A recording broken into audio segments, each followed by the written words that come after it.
SBS 비즈 시청자 여러분 주목하세요. 어려운 주식 투자가 쉬워지는 방법. 실시간 주식 정보 무료 추천주 제공. 하단 카카오톡 링크를 통해서 바로 입장하세요. 네, 안녕하세요. 반갑습니다. 네, 오늘 어떤 종목 진단해 주실 건가요? 네, 팔방민주를 비롯해서 물린개미님들 또 궁금해하시는 인기 종목들이 몇 개 있더라고요. 네, 준비를 해봤습니다. 네, 알겠습니다. 지금부터 종목 진단 들어가겠습니다. 네, 자 일단 팔방미는 잠시 후에 하겠고요. 물린개미님들이 무엇을 많이 물렸느냐 해봤더니 이 종목들을 가장 궁금해하시고 가장 어떻게 처리를 해야 될지 고민을 많이 하시는 것 같았어요. 네. 그래서 뭐 하이브나 HLB 예전에 여러분들을 통해서 설명을 드렸던 그런 부분들이 있습니다만 다시 한번 또 설명을 드리도록 하겠습니다. 알겠습니다. 자, 우선 하이브를 한번 볼게요. 하이브 최근에 미니진 내홍 때문에 굉장히 문제가 많았었죠. 그래서 이 레이블 시스템 쪽이 무슨 문제가 있는 건 아니냐 이렇게 해갖고서 뭐 각계 레이블들이 또 문제가 일어나면 어떡할 것이냐 하는 돈 없는 그런 분석들도 나오고 또 뭐 변호사들과 관련돼서 여러 가지 내용들도 나왔지만 사실 이 내용 자체는 돌파할 수 있는 악재라고 보면 되겠습니다. 제가 여러분들에게 악재를 분석하는 방법을 알려드렸는데 어떤 악재가 나왔을 때 이런 악재를 돌파할 수 있느냐 없느냐의 문제. 쉽게 얘기해서 악재의 크기에 대한 얘기를 한번 해드린 적이 있거든요. 네. 이 악재의 크기가 큰 것이냐 아닌 것이냐를 놓고서 설왕설래 말들은 많은데 크게 실질적으로 제일 먼저 볼 수 있는 게 실적입니다. 실적인데 이 실적이 나빠지면 이 악재 때문에 실적이 나빠진다면 당연히 큰 악재로 해석을 해야 됩니다. 예를 들면 오늘 무슨 얘기가 있었냐면 한국타이어가 공조회사죠. 한온 시스템을 인수한다는 얘기가 있었어요. 한온 시스템을. 자, 그러면 타이어하고 공조까지 합쳐서 아주 좋은 기업이 되겠다라고 생각을 했지만 시장에서는 반응이 싸늘했거든요. 이 큰 돈을 주고 인수해갖고 시너지 효과가 있겠느냐라는 얘기를 했거든요. 자, 그렇다면 마찬가지입니다. 하이브도 미니진 내용이 있지만 이 내용으로 악재를 갖다가 돌파할 수 있겠느냐 아니냐. 이것이 문제인데 저는 충분히 돌파할 수 있는 악재라고 해석을 했습니다. 이 1분기에 매출이 나왔고 영업이익도 나왔는데 굉장히 줄었어요. 매출은 12%, 영업이익은 72% 급감했습니다. 물론 뭐 1분기가 BTS를 비롯해서 공백이 있다 보니까 비수기 쪽에 해당이 되고 공연 쪽도 그러다 보니까는 급감이 있었던 것은 사실인데 이제 신인 아티스트들이 나옵니다. 투어스라든가 아일리시라든가 방어에 긍정적이고 2분기부터는 상당히 좋아지는 것으로 보여져요. 네. BTS의 컴백이라든가 대표 아티스트들의 월드 투어가 시작이 되거든요. 세븐틴, 투바트, 보이넥스트도 이런 쪽에 컴백도 있고요. 엔하이픈의 출격도 있습니다. 이런 내용으로 생각을 해볼 때 우리 이 하이브의 악재는 이미 주가에 반영이 된 것이 아니냐 이렇게 해볼 수가 있겠습니다. 네. 그래서 사실은 악재가 나올 때 주가는 크게 흔들립니다. 이날 악재가 나온 날 크게 흔들렸죠. 네. 이게 미니진 대표의 내용 때문에 나왔던 내용이죠. 자, 그럼 이런 폭락 이후에 주가는 벌써 10% 이상 반영이 됐고 우리가 얘기하는 시총에서 벌써 1조 원을 까먹었다라는 이런 내용들까지 다 섭렵이 되는데 더 이상 안 떨어져요. 주가가 20만 원짜리에서 더 안 떨어집니다. 제가 그때도 말씀드렸을 때 20만 원 이하 오면 두려움에 떨지 말고 줍줍하다. 이렇게 말씀을 드렸는데 20만 원 이하로는 잘 안 옵니다. 그러면 지금 현재로서는 20만 원이 바닥인 거고 그 다음에 여기 잘 보시면 뭐가 있냐면 일봉상으로 저항선이 21만 원에 있습니다. 네. 보이시나요? 요 점들? 요 점들? 네. 21만 원이 저항선에 있습니다. 그래서 이 저항선을 뚫는데 시간이 걸릴 뿐이고요. 뚫게 되면 흐름은 어디까지 오게 되냐면 이 떨어졌던 자리 있잖아요. 여기 한 22만 2천 원쯤 되겠네요. 이 자리까지는 기본적으로 반등을 하게 돼 있어요. 그러니까 지금은 매수를 하는 단계이지 매도를 하는 단계는 아니다. 예를 들어서 내가 어디에서 매수를 했든 간에 달라질 수가 있겠죠. 여기에서 매수한 사람은 기다려 볼 수 있는데 여기 근처에서 매수했던 분들은 지금 아주 답답하단 말이에요. 22만 원에 내가 매수해 놨는데 20만 원이 떨어졌으니 한 10% 정도 떨어진 거 아닙니까? 네. 그럼 이걸 팔아야 되는지, 반등 주면 팔아야 되는지 막 이런 생각들을 많이 하게 될 텐데 아닙니다. 이건 오히려 모아가는 종목이지. 그리고 기본적으로 1차적인 상승은 이 하프라인까지 들어옵니다. 이 대음봉의 하프라인까지 들어옵니다. 왜 하프라인인가요? 이게 기본적인 저항선입니다. 심리적인 저항선도 되고 기본적인 저항선도 됩니다. 이런 거는 아무도 안 가르쳐주는 저항선입니다. 연구대표만 여러분들에게 가르쳐줄 수 있는 저항선. 네. 따라서 여기까지 상승을 해줄 수 있는 가능성이 높아요. 근데 여기서는 한 번에 뛰어넘지 못합니다. 절대 한 번에 못 뛰어넘고요. 이 21만 원 저항선, 22만 2천 원의 저항선은 한 번에 뛰어넘지 못합니다. 여기서 잠깐 걸려서 조정 좀 받았다가 에너지를 수급한 후에야 상승할 수 있는 개념으로 생각해 보시면 될 겁니다. 네. 자, 일봉상의 분석을 해드렸고요. 다음 주봉상의 분석을 한번 해보겠습니다. 주봉상. 자, 주봉상으로 보면 건재합니다.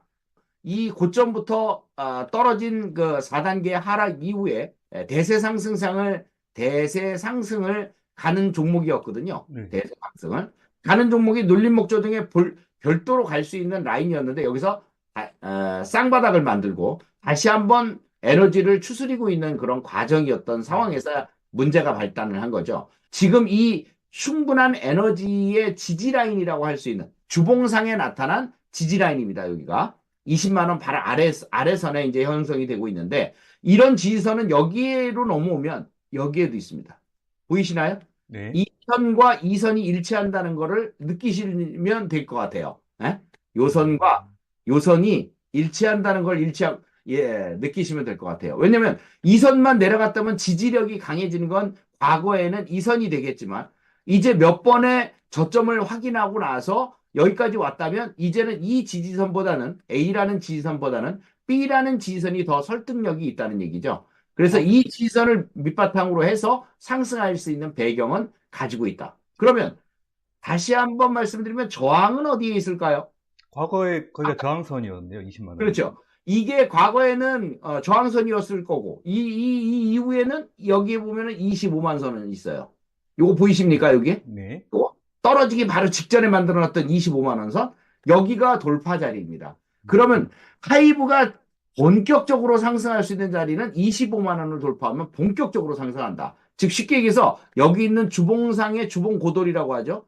주봉고돌이 자리, 여기 있는 저항선이라고 하죠. 이 두 개의 자리를 갖다가 돌파하면 이 종목은 본격적으로 상승을 하게 되는 겁니다. 그래서 지금부터 살살 모아놓으면 지금 20만 원대 아닙니까? 20만 원대니까 지금부터 살살 모아놓으면 25만 원줄 올라오면은 벌써 5만 원 정도의 주당 수익이 생기죠. 네. 그러다가 돌파해서 30만 원을 넘어가게 되면 제대로 수익을 볼 수 있는 상황이 되겠죠. 네. 따라서 하이브 같은 경우는 지금은 줍줍 단계이지 버릴 단계는 아니다라고 말씀을 드리겠습니다. 항상 악재의 크기를 생각해야 된다. 실적에 영향을 진짜 줄 수 있는 것인지 이거를 생각해야 된다라는 점 다시 한번 강조를 드리겠습니다. 네. 1분기 실적이 안 좋았던 건 일단 민희진 대표하고는 관련이 없었다. 그런 말씀이신가요? 예, 맞습니다. 예. 알겠습니다. 네. 다음 종목 다음은 HLB를 보겠습니다. 시장에 지금 제일 초미의 관심사가 HLB인데요.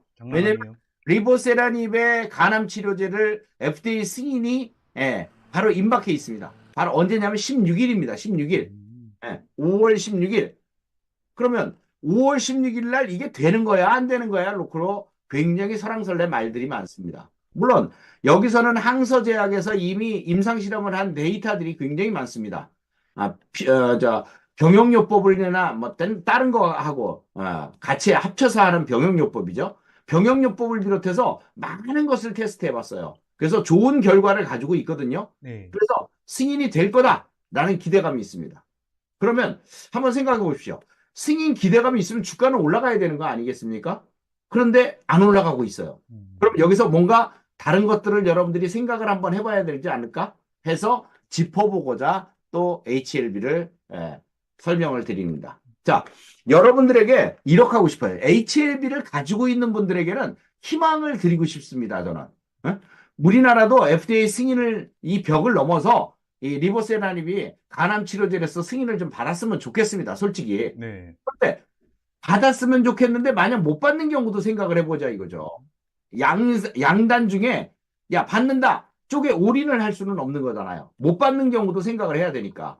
그 부분들에 우리가 초점을 한번 맞춰보자. 그래서 여기에 보면 이미 이 간암 치료제에 대한 FDA 승인에 대한 내용은 이미 주가에 여기서 어느 정도 선반영이 됐다라고 저는 보고 있거든요. 네. 선반영 됐어요. 그래서 13만 원까지 올라간 겁니다. 한간에는 지금 이 종목이 30만 원을 간다, 40만 원을 간다.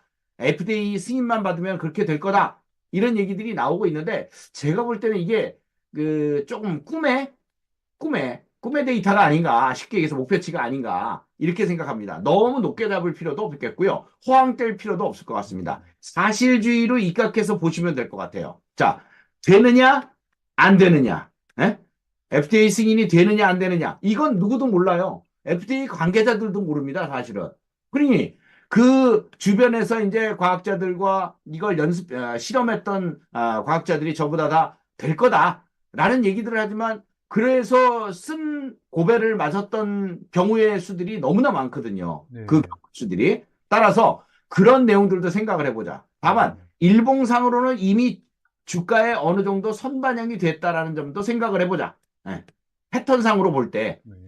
받았으면 좋겠지만 우리나라의 또 하나의 신약으로서 받았으면 좋겠지만 안 받는 것도 못 받을 것도 한번 생각을 해보자는 겁니다. 네. 했을 때 고점을 찍고 떨어졌다가 다시 고점을 찍었는데 이 종목이 진짜 FDA 승인이 날 거라면 이 고점을 벌써 돌파해야 됩니다.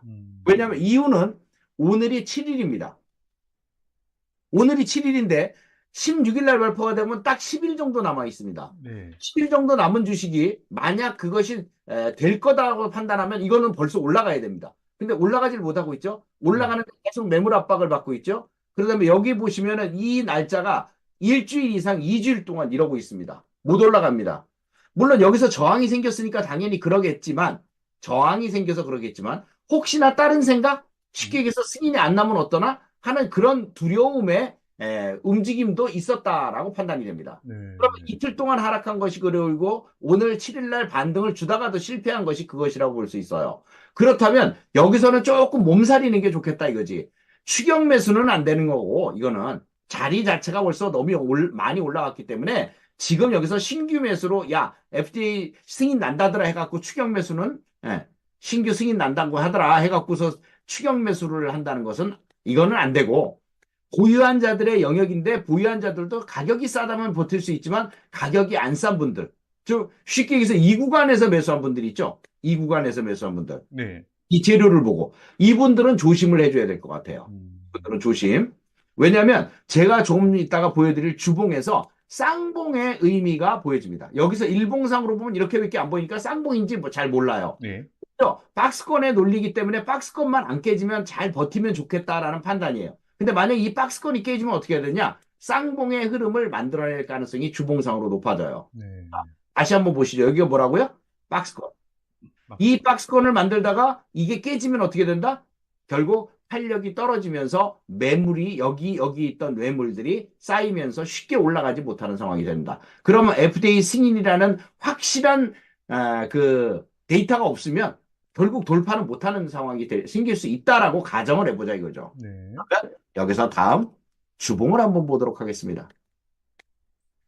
혹시 이 차트 중에서 딱 보시면 이렇게 올라간 게 보입니까? 네. 주봉상 이렇게 올라간 거는 대세 상승을 1, 2, 3단계까지 다 끝냈다는 얘기입니다. 그럼 3단계까지 다 끝냈으니까 물론 추월해서 4단계 가는 것도 있고 5단계 가는 것도 있습니다. 하지만 3단계의 상승을 끝낸 이후에 오른쪽 어깨만 지금 보여주고 있죠. 쉽게 얘기해서 쌍봉의 고점 비슷하게 만들어내고 있죠. 네. 오른쪽 어깨라고 한다면 태어 만들자면 이렇게 만들어집니다. 헤드앤숄더. 네. 만약에 그게 아니라면 이렇게 만들어지는 거죠. 그래서 여기서 지금 횡보의 조정 구간이라고 그랬는데 이게 하락이냐 상승이냐에 따라서 FDA 승인과 관련되면서 엄청난 차이가 많을 거예요. 변동폭이 굉장히 커질 수 있어요. 그 점을 생각해 두시고 항상 관리를 하시라. 내가 어느 가격대에서 매수했는지에 따라서 관리를 꼭 필요로 한다라는 내용들 강조를 한번 해보고 싶었습니다. 그럼 대표님, 그러면 승인이 되면 전고점 돌파는 가능하다, 뭐 그런 말씀이시죠? 예, 전고점 돌파는 그건 당연히 이제 이 고점 돌파는 한번 가능하겠죠. 그러나 터무니없는 30만 원, 40만 원의 목표치는 멀었다. 네, 그런 쪽으로 말씀을 드리겠습니다. 알겠습니다. 다음 종목이 에코프로입니다. 음. 에코프로의 기사를 봤더니 싸다고 주었는데 에코프로 개미들 어쩌나 매출 반토막에 적자 전환. 사실 에코프로는 이미 결론이 나 있는 상태입니다. 에코프로를 보유한 분들은 마음이 아플 수 있겠으나 지금 전기차 시장은 캐즘이라고 그러죠. 대중화 전에 일시적으로 수요가 둔화된 현상. 이게 짧으면 괜찮아요. 그런데 이 여파가 지금 길어지고 있거든요. 예, 미국에 있는 각종 완성차 회사들도 우리 못하겠다. 예, 전기차 비중 확 늘리지 못하겠다. 오히려 사업을 접고 나중에 하겠다. 아니면은 서로들 크로스오버 되는 그런 차들을 내놓겠다. 이런 내용입니다. 그러면 완성차들이 지금 인정을 할 수 없는 상황들이 가고 있다면 앞으로 이 캐즘 현상은 더 일어날 거예요. 더 길어질 겁니다. 즉 난세의 영웅처럼 나타난 대체가 가능한 그런 배터리가 나오기 전까지는 어려울 것으로 보여져요. 네. 2차 전지를 갖다 설명할 때 세 가지로 해석을 하는데 속도, 충전 시간, 가격. 이 세 가지로 봅니다. 속도 제대로 낼 수 있어?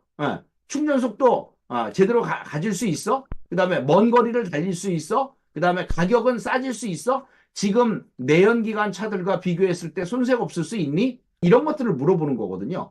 근데 이런 것들이 지금 해결이 됐느냐 하는 거죠. 안 됐어요. 그래서 에코프로나 우리나라 포스코 홀딩스, 그 다음에 LG 에너지 솔루션 하는 것들이 미국에서 주는 보조금을 받고서 일단 수익을 세이브는 시키고 있습니다만 현저하게 떨어집니다. 미국에서 뭐 5천억을 받았다, 뭐 얼마를 받았다, 그 보조금을 받았지만 실질적으로는 수익성은 떨어지는 거죠. 저는 이렇게 생각하는데 기업이 수익을 못 낸다? 아무리 비전은 좋은데 수익을 못 낸다? 요거는 좀 문제가 있다라고 봅니다. 그렇다면 지금 에코프로는 벌써 적자에다가 계속적으로 문제가 생기고 있어요. 그러면 원재료비에 판관비, 관리비 뭐 절감해갖고서 수익성 제고에 나서겠다 했는데 이게 쉽지가 않은 거죠.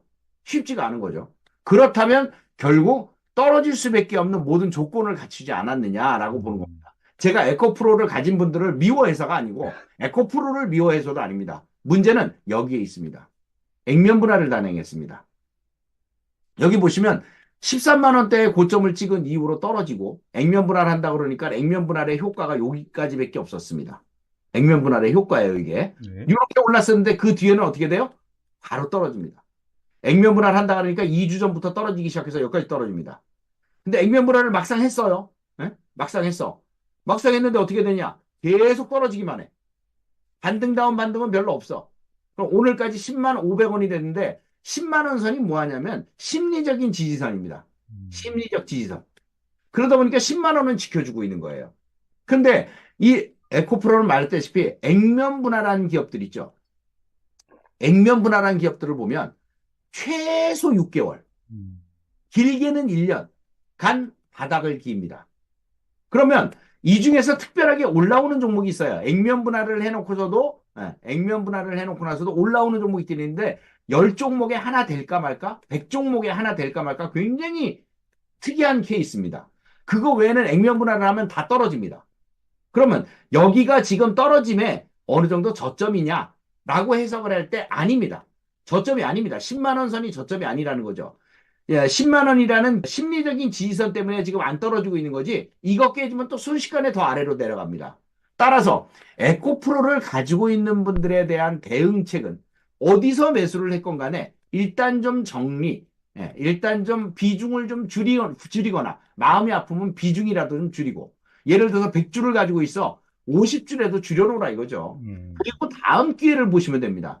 이걸 다 싸잡아서 손실 보고 계속 이 종목이 올라갈 때까지 하늘만 바라볼 수는 없기 때문에 그런 전략을 좋다고 말씀을 드리는 것이고요. 현금 확보를 하면 다음 또 출구가 충분히 나옵니다. 그러니까 여기다만 매달려 있지 말라는 얘기를 하는 거죠. 자, 이 종목이 떨어지는 이유는 뭐 때문이다? 액면 분할 때문이다. 액면 분할을 하고 나서는 6개월에서 1년간 움직이지 못한다. 이 개념을 꼭 뇌리에 박아두시면 절대 큰 손실 없이 현금도 확보될 수 있는 개념이 될 거다라고 말씀을 드릴게요. 액면 분할을 해서 개인 투자자들이 더 늘어나기 때문에 그게 좀 부담이 되는 건가요? 액면 분할을 하면 어떤 문제가 생기냐면 이게 이제 50만 원짜리였단 말이에요. 10만 원으로 이제 낮춰졌어. 5배 액면 분할을 했으니까 수량이 많아졌잖아요. 수량이 많아지니까 이 투자자들 입장에서는 배가 부를 수는 있어요. 어우, 난 수량이 이만원 많아졌어. 대신 단가는 떨어졌잖아요. 그만큼. 그러니까 50만 원짜리가 지금 10만 원이 된 거예요. 네. 그때는 내가 이쯤 됐을 때 내가 12만 원에 있는데 평단가가 이런 분들 같은 경우는 여기서 헤맬 수 있거든요. 마이너스 20%야. 마이너스 20%인데 아이 좀 기다리면 올라가겠지 라는 생각을 하잖아요. 근데 말씀드렸다시피 액면불안을 한 기업은 거의 6개월에서 1년이 걸린다는 점. 아무리 실적이 좋은 종목도 그렇습니다. 예. 지금 제가 보고 있는 종목 중에 케어젤이라는 종목이 있는데요. 지금 거의 8개월 정도 됐거든요. 액면분할한 지가. 네. 8월에 했으니까. 예. 이 8개월 이상이 넘었는데도 아직까지도 바닥권에 있어요. 음. 못 올라갑니다. 참고로 이 종목은 영업이익이 50%나 있는 종목이에요. 그런 기업들도 설마 못 올라갑니다. 근데 에코프로는 지금 실적이 있어요? 오히려 적자잖아요. 적자인데 어떻게 튀어 올라갈 수 있습니까? 2차 전지에 대한 확고한, 캐즘도 아니고 확고한 뭔가가 나타나기 전까지는 어렵다는 거죠. 따라서 내가 볼 때는 100주가 있으면 반이라도 줄이는 것이 최선의 전략이 아니겠느냐. 이렇게 정리를 해드리죠. 그 다음에 에코프로의 주봉입니다.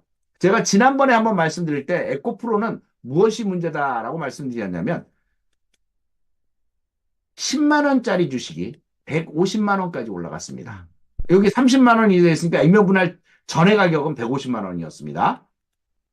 10만 원짜리가 150만 원짜리 올라가면 15배가 올라간 겁니다. 그죠? 그럼 이런 걸 제가 뭐라고 그랬죠? 대시세라고 했습니다. 자, 대시세 낸 종목은 몇 년간 쉰다고 말씀드렸습니까? 최장 1년 반입니다. 네, 1년 6개월입니다. 1년 6개월. 그러면 이때가 시점이 7월입니다. 이때 고점 찍을 때가 7월이에요. 이제 앞으로 이제 5월이니까 7월이 다가오겠죠? 그럼 1년입니다. 딱. 그리고 6개월을 더 가야 되겠죠. 그러면 연말 근처로 가서나 신호가 좀 올까?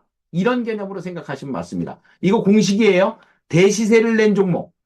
그렇지 않아도 이 종목은 텐베거를 만든 종목 아닙니까? 그럼 대시세를 낸 종목이 1년 반 정도의 조정 기간을 거치는 건 공식이라고 생각해 두시면 맞을 겁니다. 알겠습니다. 자, 이렇게 해서 여러분들이 궁금해하시는 에코프로와 HLB와 그다음에 하이브까지 설명을 마쳤습니다. 네, 정말 시장에서 뜨거운 종목, 세 종목 진단해 주셨습니다. 그럼 다음은 팔방미인주 되겠습니다. 네, 여러분들이 대한민국 팔방미인주를 계속 원한다면 바로 구독, 댓글, 좋아요 꼭꼭 눌러주시기 바랍니다.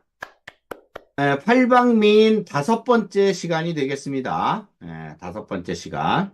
여러분들이 항상 기다리는 시간일 겁니다.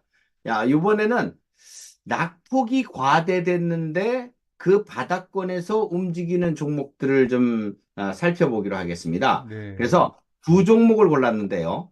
둘 다 화장품 관련주입니다. 화장품 관련주. APR, 얼마 전에 아주 유명세를 타면서 공모주 시장에 도전장을 내밀었던 APR. 그 다음에 마녀공장이라고 신규 상장된 지 좀 꽤나 됐어요. 그 다음에 엄청나게 떨어져서 지금 바닥권에 와 있는 상태인데 첫 번째 신호가 나왔습니다. 첫 신호가 나와서 여러분들에게 이때쯤이면 이런 종목들을 관심을 두면 좋겠다. 지금 중국 쪽에서 보따리상들도 오고 그러다 보니까 계속해서 중국 쪽에 대한 그 화장품 쪽에 대한 흐름이 좋지만 이게 여러분들 생각하시기에 중국 쪽만 우리가 바라보고 있었잖아요. 화장품이. 네. 이제 앞으로는 이 미국 쪽이나 전체적으로 다른 쪽에도 지금 시장의 확대를 갖다가 하고 있는 점을 화장품주의 근간으로 생각을 해야 됩니다. 즉 예전에는 유커상만 바라봤단 말입니다. 유커들이 오는 것만 바라봤는데 이제는 그렇지 않다는 거죠. 북미 쪽도 진출을 해서 큰 수익들을 갖다 안겨주고 있는 그런 상황이라서 진로의 다변화라고 보시면 되겠습니다. 다변화, 진로 다변화. 자, 이것이 성공을 하고 있는 화장품주들이라서 골라왔습니다. 네. 자, 여기 보면 실적부터 먼저 보도록 하죠. APR입니다. APR의 실적은 매년 보시면 늘어납니다. 2,500, 3,900, 5,200, 7,300. 그러면 거의 한 해당 2천억씩 늘어나는 겁니다. 매출이 2천억씩 늘어나요. 그 다음에 영업이익을 보시면 첫 해 21년에는 바로 140억밖에 안 됐어요. 근데 불과 2년 만에 1,000억 정도로 뜁니다. 10배나 늘었네요. 영업이익이. 그리고 3년 뒤에인 올해 2024년이 되겠죠? 2024년에 143억이 1,500억. 진짜 10배로 뛰는 겁니다. 자, 이런 실적을 매년 퀀텀 점프를 하면서 실적을 보여주고 있어서 여러분들에게 관심의 대상이 될 수 있어요. 그 반면 주가는 떨어져 있단 말이에요. 좋은 케이스가 될 것 같고요. 다음에 여기 보면 마녀공장이라고 있는데 이 마녀공장은 APR에 비해서는 공모가도 낮았었고 아무래도 뭐 매출 자체도 이 규모 자체가 좀 틀리긴 합니다만 자 보시면 626억으로 출발해서 계속 이 종목도 매출과 영업이익이 늘어나는 상황들을 만들어냅니다. 자, 여기가 10배가 늘어난 반면 여기는 한 2배 정도 늘어나는 수준 정도를 만들어내고 있죠. 네. 자, 그러면 이 종목들에 대한 차트를 한번 보도록 하죠. 먼저 APR입니다.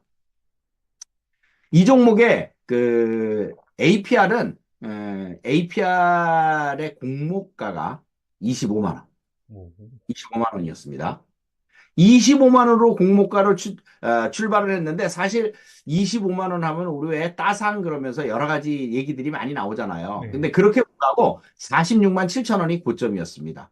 즉 쉽게 해서 더블도 제대로 못 갔다는 얘기죠. 공모가에 대비해서. 그리고 나서 떨어지기 시작했어요. 그러면 이 떨어지는 상황에서 상승으로 전환하는 과정이 필요했는데 공모가가 25만 원이잖아요. 이때 공모를 하는데요. 어떤 일이 있었냐면 야, 나 한 주 좀 줘라. 균등이라도 한 주 줘봐. 그랬는데 못 받는 분들이 허다했어요. 그만큼 경쟁이 심했다는 얘기죠. 그런데 공모가 이하로 떨어져 버린 겁니다. 21만 천 원까지 떨어지면서 공모가 이하로 떨어졌어요.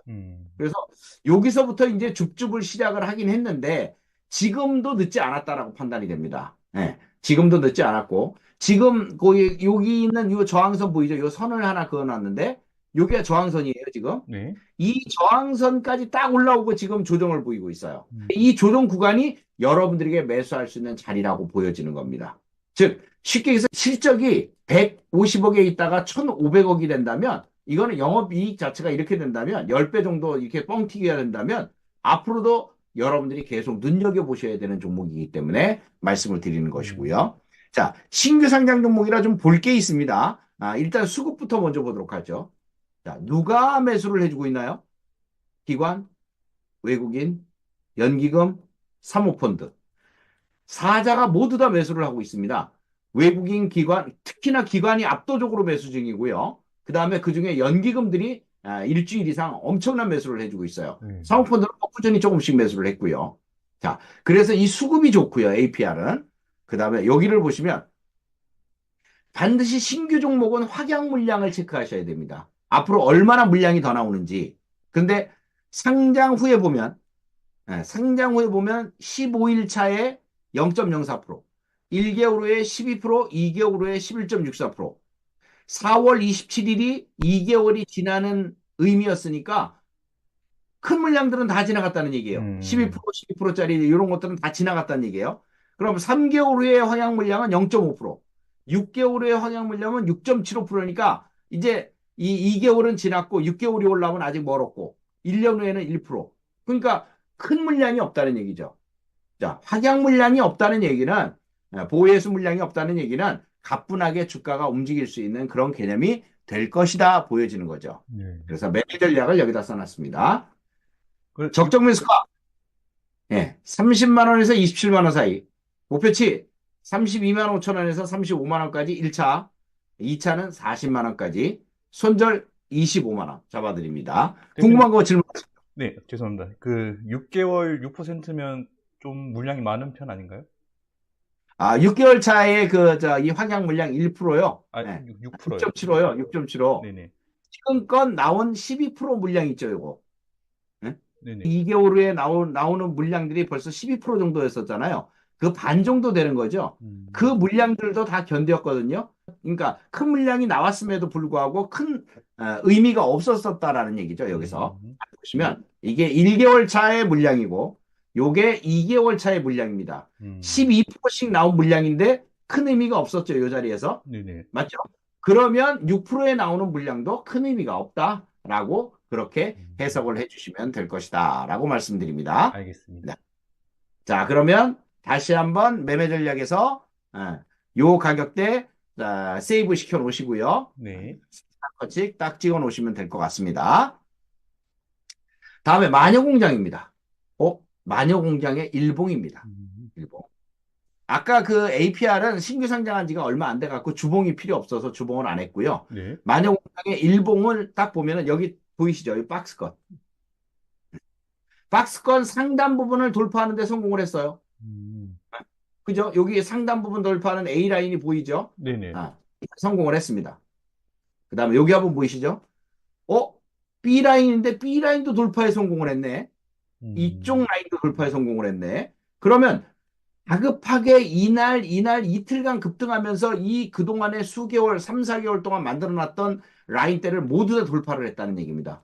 굉장한 큰 힘이 들어왔다는 얘기죠. 4월 30일 날. 네. 네. 자, 그렇게 진행이 됐는데 요것을 무슨 패턴이라고 하냐면 마디 패턴이라고도 합니다. 쉽게 얘기해서 올라가다가 잠깐 쉬는 거. 요걸 마디 패턴이라고 명명을 하는데요.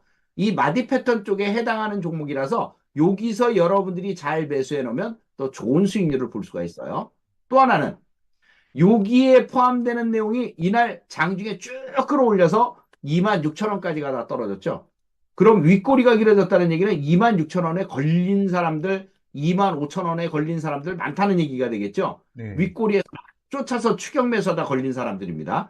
이 사람들이 어떤 결과를 가져오냐면 이 주식이 떨어지면 갖다 팔아야 됩니다. 왜 팔아야 되느냐? 손실이 극대화되기 때문에 그 전에 막기 위한 손절이 있을 수 있다는 얘기입니다. 그래서 이거를 정확히 얘기하면 윗꼬리 달린 심리 투자라고 표현을 합니다. 윗꼬리가 달렸으니까 위에 걸린 사람들이 많겠네. 그러면 주가가 떨어지면 거기에다가 던지려고 하는 사람들이 많겠네. 그 심리를 이용해서 매수하는 구간이 여기라고 보시면 되겠습니다. 즉 윗꼬리 심리 투자. 자, 패턴은 말씀드렸듯이 저항선을 다 돌파했습니다. 그리고 나서 떨어지는 이 낙차를 이용해서 윗꼬리 위에서 걸린 사람들의 물량을 흡수하는 전략이라고 보시면 되겠습니다. 네. 자, 그러면 여기에서 주봉을 한번 보도록 하겠습니다. 주봉을 봤더니 공모가가 16,000원이에요. 공모가가 16,000원인데 아까 APR은 더블도 못 갔었잖아요. 네. 이 종목은 53,000원까지 올라갔습니다. 16,000원짜리가 신규 상장되면서 53,000원 갔다가 떨어지죠. 신규 상장되면 떨어지는 일들이 비일비재하게 일어납니다. 요즘 유행처럼 그렇게 돼 있어요. 그래서 첫날 못 팔면 큰일 난다. 이런 얘기들도 이제 돌아다니죠. 네. 자, 어찌됐든 공모가 대비해서 크게 올랐다가 떨어져갖고 이 18,150원의 저점을 찍습니다. 공모보다 조금 높으네? 이것도 공모가의 그 치열한 경쟁력 때문에 내가 원하는 주수를 다 안 줬어요. 그래서 균등 한 주 정도 줬을까? 뭐 이런 정도의 그 경쟁률을 보였던 종목입니다. 자, 그런 이 마녀공장이 이제 이 주봉상으로 봤을 때 이 자리를 갖다가 터치한 겁니다. 아까 일봉상으로 봤을 때 이 자리죠? 네, 여기를 터치하고 넘어간 겁니다.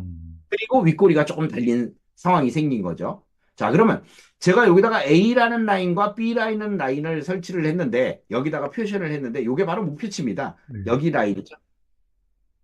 그 다음에 여기 라인이죠. 이게 저항선입니다. 저항선. 30,000원과 35,000원이 저항선이 됩니다. 따라서 아까 일봉상에서 얘기했던 윗꼬리 심리 투자로 잘 잡아놨을 때 그 정도까지의 수익률까지 예상이 된다라고 볼 수 있기 때문에 매매 전략, 마녀공장의 매매 전략은 바로 요거 세이브 하나 시켜 두시죠. 네. 이렇게 24,000원부터 22,000원 사이에 분할 매수하고 그 다음에 1차 목표치는 25,000원에서 27,500원까지 27,500원까지 보시고 그 다음에 30,000원과 35,000원까지 1차, 2차, 3차까지 보실 수 있는 그런 전략 보여드리겠고 손절은 27,000원 잡아드리도록 하죠. 매매 전략 세이브 해두시고 반드시 그 안에서 매수하고 관리를 해주시면 될 것 같습니다. 알겠습니다. 대표님, 근데 설명 듣다가 오늘 그 8번 미인주는 둘 다 최근 상장한 종목이잖아요. 그 엔젤 로보틱스도 계속 떨어지고 있는데 공모가 근처에 가면은 매수해야 될 그런 타이밍일까요? 엔젤 로보틱스는 지금부터 관찰을 해보셔야 되는 종목이고 절대 지금은 매수가 아닙니다. 네. 엔젤 로보틱스 이유는 뭐냐면 지금 앞으로의 로봇 쪽에서 의류와 관련돼 있으면서 이거 LG전자가 투자한 기업이잖아요. 엔젤 로보틱스가. 네. 근데 지금 고점 대비해서 떨어져 갖고 여기까지 떨어졌죠. 공모가 수준까지 다가오고 있죠. 네. 그런데 공모가에서 아직 멀었어요. 아, 조금 더 떨어져야지 돼요. 쉽게 얘기해서 더 떨어지고 나면 제가 한번 말씀을 드릴 것 같습니다. 알겠습니다. 네, 아직 멀었어요. 조금 더 있어야 되고 수급도 좋아져야 되고 그다음에 실적은 마이너스를 계속 걷고 있는 로봇주들이니까 실적도 전환이 되면은 좋다고 볼 수 있겠죠. 네. 그래서 체크하는 종목이지 아직 매수할 만한 종목은 아니다라고 말씀드립니다. 알겠습니다, 대표님. 오늘도 물린 개미와 팔방미인주 진단 잘 들었습니다. 네, 구독, 댓글, 좋아요 꼭꼭 눌러주세요. 다음 유튜브 7탄에서